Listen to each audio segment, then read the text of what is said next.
بسم اللہ الرحمن الرحیم والصلاة والسلام علی خاتم النبیین وعلی آلہ وصحبہ اجمعین۔ السلام علیکم ورحمۃ اللہ وبرکاتہ۔ بعض اوقات نا میں رمضان المبارک کے اندر سوچ رہا تھا کہ بعض اوقات اللہ تبارک و تعالیٰ جو ہے وہ آپ کو اس طرح مدد بھیجتے ہیں کہ آپ کو تصور بھی نہیں ہوتا ہے کہ یہ مدد یہاں سے بھی آ سکتی ہے۔ میں نے ایک بات کہی اور وہ بات جو ہے وہ تاریخ سے ثابت ہے۔ دریائے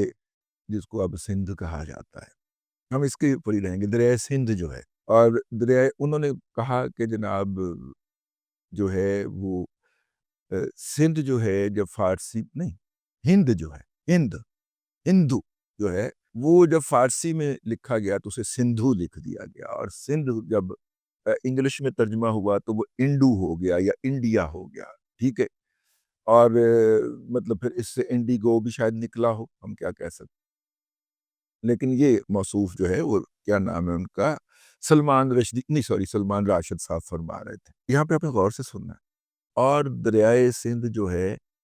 یہ سندھ، اس کے اندر سارے ٹریبیوٹری دریا بیسیکلی اس پورے کو سندھ کہا جاتا تھا۔ تو میں نے سوال اٹھایا کہ پھر لوگ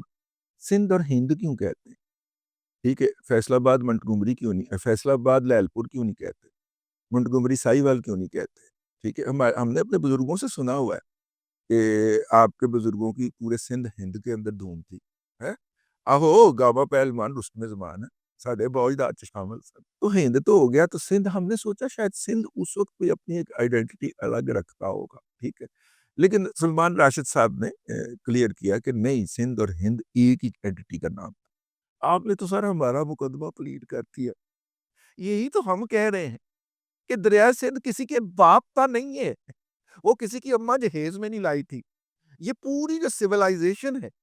جس کا آغاز جو ہے وہ اٹک سے ہو رہا ہے، اور یہ اکراس ایک ہی لینگویج، ایک ہی ڈکشن میں چل رہا ہے۔ پشتو کو نکال دیجئے، پشتو تو خیر بلوچس اپنا ایران کے بارڈر کے اوپر آباد قبائل کو انگریز نے لا کے اس علاقے میں بسایا تو وہ پشتو بولتے تھے، انہوں نے جو زبان کی وہ پشتو تھی۔ لیکن باقی آپ ہند کو اٹھا لیں، پنجابی اٹھا لیں، سرائکی اٹھا لیں اور سندھی اٹھا لیں، ڈکشن تو اس کا سیم ہے نا اس لینگویج کا۔ تو ڈاؤن سٹریم اٹک جو ہے یہ سارا کا سارا جو ہے یہ تہذیب کہلائے گی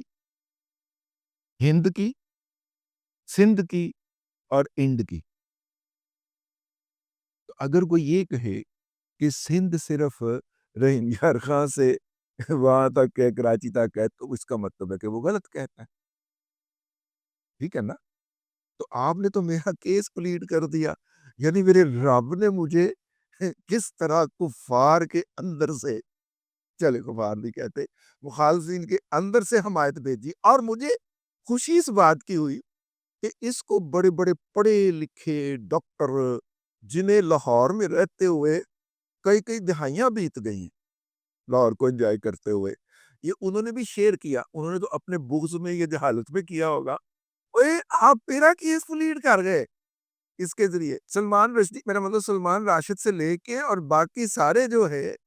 ڈاکٹر صاحب سمیت، آپ تو میرا کیس پلیٹ کر گئے کہ سندھ کے جو وسائل ہیں یا اس کی جو تہذیب ہے وہ کسی ایک قبیلے سے جو کہ بھگورا ہو کے بلوچستان سے بھوکا ننگا مرتا ہوا آ کے دریا کے کنارے، بس سندھ کے کنارے آباد ہو گیا تھا، اب وہ کہیں کہ میں سندھو دیش کا سب سے بڑا، میرا مطلب ہے کہ ماما ہوں، تو نہیں ماما تو پرے ہو، ٹھیک ہے۔ آؤ میں اپنے رب کا اتنا شکریہ ادا کروں کہ یار جو کیس میں کوشش کر کے بھی ثابت نہ کر سکتا، وہ دیکھے انہوں نے مجھے گالیاں نکال کے ثابت کر دیا ہے، اور اللہ تبارک و تعالیٰ انہی کے ہاتھوں سے پھیلا رہا ہے۔ ہاں، واہ واہ واہ۔ وہ جو میں اپنے رب سے اکثر فرمائش کیا کرتا ہوں نا کہ دیکھ لے اس نے میرے ساتھ زیادتی کی ہے، اب آپ نے اس کو سزا دینی ہے اور مجھے دکھانا ہے۔ اللہ تبارک و تعالیٰ نے یہ چیزیں پکڑ کے ان کے منہ سے، چلے میرے بارے میں میری ذات کیا ہے یار، مجھے کوئی 10 گالیاں دے دے، لاکھ دے دے، کروڑ دے دے، پھر مجھے کیا فرق پڑتا ہے؟ بھئی مجھے فرق تو تب پڑے نا اگر میں کسی ذاتی مفاد کے لیے بات کر رہا ہوں۔ اگر میں خدمت خلق کی نیت سے کر رہا ہوں اور لوگوں کو سچ بتانے کی اور فیک نیوز سے جھوٹے پروپیگنڈے سے بچانے کی جدوجہد کر رہا ہوں اور اس میں بخدا میرا کوئی مفاد وابستہ نہیں، ٹھیک ہے،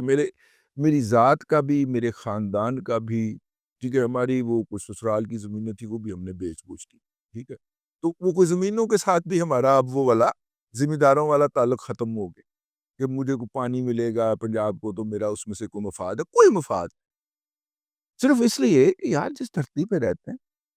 اس کے کچھ حقوق ہیں، ان حقوق کی بات کی جائے، ٹھیک ہے، اور لوگوں کی زبان پکڑی جائے جو ہمیں گالیاں بکتے ہیں، واحد ایجنڈا یہ ہے۔ آپ نے بات کرنی، آپ دلیل سے بات کی، میں نے کہا کہ میں یہ ولاگ کروں، میرے اوپر فرض بنتا تھا میں یہ ولاگ کروں، اور جناب میں ڈاکٹر رضوان بھائیو صاحب کا شکریہ ادا کروں جنہوں نے اس کلپ کو اپنے احباب کے اندر پھیلایا، اور میں جناب سلمان راشد صاحب کا شکریہ ادا کروں کہ جنہوں نے مجھ پہ تو تبرہ کیا، کوئی گل نہیں، لاکھ کتے بھونکتے رہندے نے، ایک اور ہو گیا، لیکن انہوں نے دراصل میرا نقطہ نظر جو تھا، جو میں کہہ رہا تھا، اس کو اپنے الفاظ میں بیان کر کے اور آگے لوگوں تک پھیلانے میں مدد کی۔ میں ان اصحاب کا جو ہے وہ ذاتی طور پہ مشکور ہوں۔ اللہ تبارک و تعالیٰ آپ کو آسانیاں عطا کرے اور آسانیاں خلق خدا میں تقسیم کرنے کی توفیق عطا کرے۔